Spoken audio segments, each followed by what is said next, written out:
bandiraɓe département de Podor, bandiraɓe Sénégal buñu bokk hande ko minen responsable uji militant ji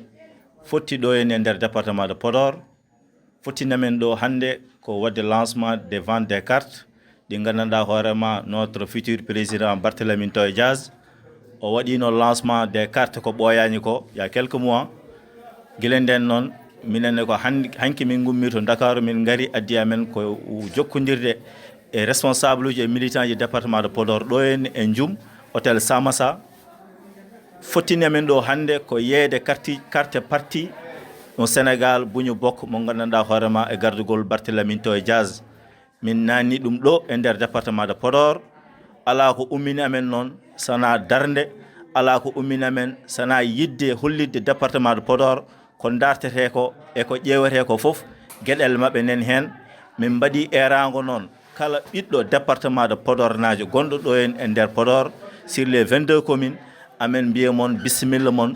bandiraɓe Sénégal buñu bokk nen ɗo en e nder département de Podor e 22 communes ɗi foof kala jiɗɗo nadde hen kadi amin mbiya ɗum bisimilla mum carte ɗe puɗɗama foof nen ɗo henne e ko ɓooyata le futur président Barthélémy Toye Dias mo natɗo en e nder département de Podor donc ko ɗum min mbaɗi hande résumé min ñalli ɗo guila subaka hande e hôtel Samassa ɗum addi amen ɗo henne ɗum ummini amen to henne to Dakar addi amen ɗo pour wadde lancement carte uji waɗama no hannirta ni hande e nder komin eɓɓi e nder komin jogui e liste ko amin jogui sappo e tati commune nen ɗo henne donc carte uji commune aji won fuɗɗiɓe tottede commune aji keddiɗi représentant ji mabɓe noddi donc ko ɓooyata wone mabɓe ko ɗanniɓe ngala ɗo en nen to Dakar to ko ɓooyata kamɓene mabɓe garan carte uji mabɓe e kala garanɗo carte mum kadi e nder département Podor carte ɗe nen ɗo e juuɗe meɗen min tottiri no hanniri ni ina wayno ala ko heewi ni ko beddito men ko l'essentiel o haali ɗum ko hande min mbaɗano ɗo lancement de carte au niveau de hôtel Samassa à Ndioum et pour toutes les communes du département de Podor comme no haaldini ten yaade commune noon garani dañani arde saabu ɓe ngala ɗo e le représentant kadi dañani arde kono inchallahu rabbi kamɓe foof mabɓe keeb carte uji mabɓe amin ñaagui tan yimɓeɓe yoɓe ngar ɓe tawta amen e Sénégal buñu bokk walla mbiyen Sénégal mo ndenduɗen Sénégal mo ndenduɗen par ce que Sénégal o fof ene fof ndendi ɗum kala jiɗɗo bawɗo yo ar tawta amen henete eyyi darde amen somin duttima toon ko d' abord ko wawde andindeɓe d' abord moni Barthélémy Dias e hol fandare Barthélémy Dias jogani Sénégal e ko nden fandare nannude amen hen ko nden fandare min kalantaɓe min gandinaɓe ɗum kamɓe haaɓe mbawa arde ɓe tawta amen henete ginnaaw bu ñu sant yàlla sant suñu ñaari waajur di sant Maulana ñoo ngi am mbégte loolu le responsable politique département Podor tey ñoo fi tase tey def seen lancement vente de carte fii si Ndioum hôtel Samassa soo leen gisee nag tey ñu def lancement bi donc si parti bu mag bi la commencé mooy monsieur le maire Barthélémy Toye Dias foofu la commencé nag mu lancé ko donc carte département yi génn chaque département jox nañ ko 1000 cartes loolu mooy démarrage donc tey fii ci biir département Podor 22 communes moo fi nekk donc dans les 22 communes macha allah ay seen représentant ñëw nañu am na ñoo xam ne nag ndox bi moo leen téye te ndox bi bëri na trop. ñoo ngi masaw aussi ñoo xam ne ndox bi dafa dugg seen gor yi dox seen dugg yi ndox bi dugg seen dëkk yi ñoo ngi leen di masaw bu baax a baax a baax a baax a baax lii amul dara lu ko waral mooy ñun ñëpp ñi nekk benn xàccandoo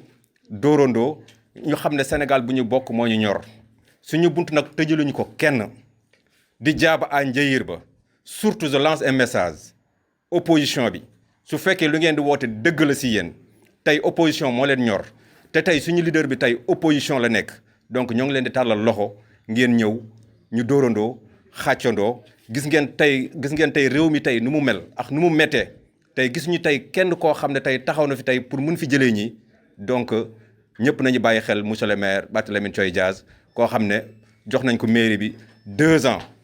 mu prouver liggéey. nit su la joxee ndékki jox la añ su lu diggee reer dina la ko jox parce que sénégalais yi jox nañ ko bopp jox nañ ko nopp donc nag damay ñëwaat rek toujours ci lancement vente de carte bu ñu def fii tey fii ci département Podor ci hôtel Samassa tey responsable yëpp a ngi fii am nañu mbéttee loolu responsable politique Sénégal bu ñu bokk ñoo fi réunir tey def seen lancement vente de carte vraiment kontaan nañu affaire bi jaar na yoon lii lépp nag amul dara lu ko waral lu dul président monsieur le maire Barthélémy Toye Dias 2029 yal na ko yàlla def merci beaucoup.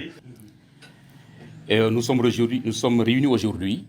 pour lancer le mouvement, la vente de cartes du mouvement Sénégal bu nu bokk que Barthélémy Dias incarne, Aujourd'hui,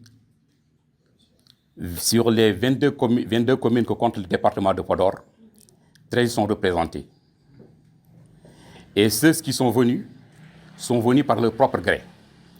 Et personne également, donc, on a donné également donc, de l'argent à personne. C'est des personnes engagées qui se sont données corps et âme et qui veulent participer également au changement. Et que ce régime vraiment cause un problème aux Sénégalais. Et que actuellement, le mouvement Sénégal bu nu bokk, qui incarne également le changement, qui veut également donc résoudre les problèmes des Sénégalais, appelle toute la classe politique de l'opposition ou des sympathisants du mouvement à venir à travailler main dans la main. Nous lançons un appel solennel à la classe politique et surtout ceux de l'opposition à venir travailler main dans la main pour préparer les échéances futures. Et puis, les échéances futures, si on des élections donc de 2027, et que nous comptons, à partir des élections de 2027, préparer les élections de 2029. Et cette large coalition de l'opposition, nous pensons que le département de Podor peut servir d'exemple sur le plan donc national.